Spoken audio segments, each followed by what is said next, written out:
Assalamualaikum warahmatullahi wabarakatuh. Saya Diulianto ingin melakukan vlog pada UTS Audit Sistem Informasi kelas R01. Di sini saya akan menjawab soal nomor 1. Beberapa pakar mencoba mendefinisikan tentang pengertian audit sistem informasi. Berikan beberapa contoh definisi dari beberapa pakar tersebut, kemudian buat resume dari definisi tersebut. Jawab, menurut Alvin A. Arsen dan James K. Lebesque, audit sistem informasi adalah pengumpulan dan evaluasi terhadap bukti untuk menentukan derajat kesesuaian antara informasi dan kriteria yang telah ditetapkan.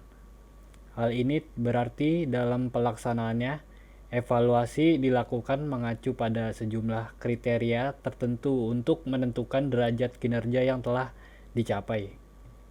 Resume yang saya buat, dengan terkumpulnya dan evaluasi terdapat bukti tersebut dan kriteria yang telah dijanjikan. Setelah itu, dengan adanya suatu evaluasi pada kriteria akan dapat menentukan derajat kinerja tersebut.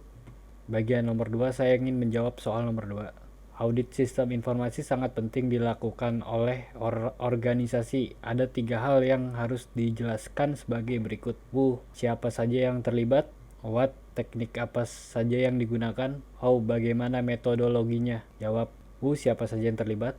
Pihak pertama sebagai auditor, pihak kedua yang diaudit biasanya diwakili oleh manajemen dan karyawan pada perusahaan tersebut. Pihak ketiga yang memerlukan tanggung jawab dari yang diaudit biasanya diwakili oleh dewan komisaris pemegang saham. What, teknik apa yang digunakan? 1.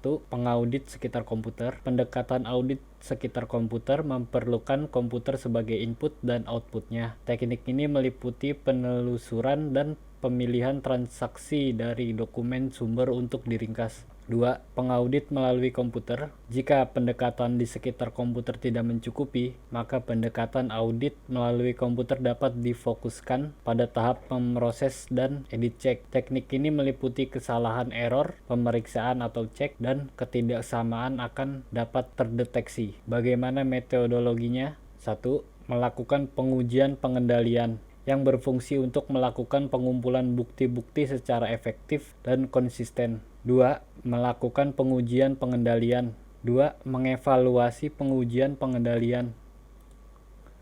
Setelah memperoleh hasil-hasil pengujian, auditor dapat mengevaluasi efektivitas operasional dari sistem pengendalian internal. 3. Penilaian akhir terhadap resiko pengendalian. Dengan evaluasi, auditor menilai tingkat resiko pengendalian tertentu untuk tiap-tiap kelompok transaksi yang utama. Bagian 4. Mengembangkan program audit final. Program meliputi prosedur-prosedur khusus yang dibutuhkan untuk mencapai tujuan audit. Nomor 3. Jelaskan kode etik dalam proses audit sistem informasi. Jawab, insan audit sistem informasi Indonesia adalah warga negara Indonesia yang berjiwa Pancasila dan bertakwa kepada Tuhan Yang Maha Esa. Insan audit sistem informasi Indonesia senantiasa berupaya membangun reputasi organisasi dan anggota secara bermartabat dan bertanggung jawab. Insan audit sistem informasi Indonesia mengutamakan keluhuran budi, integritas yang terpuji, serta menjunjung tinggi prinsip-prinsip tata kelola yang baik. Soal nomor 4. Sebagian besar penyebab yang mendorong pengembangan fungsi audit sistem informasi di perusahaan adalah seringnya terjadi penyalahgunaan komputer.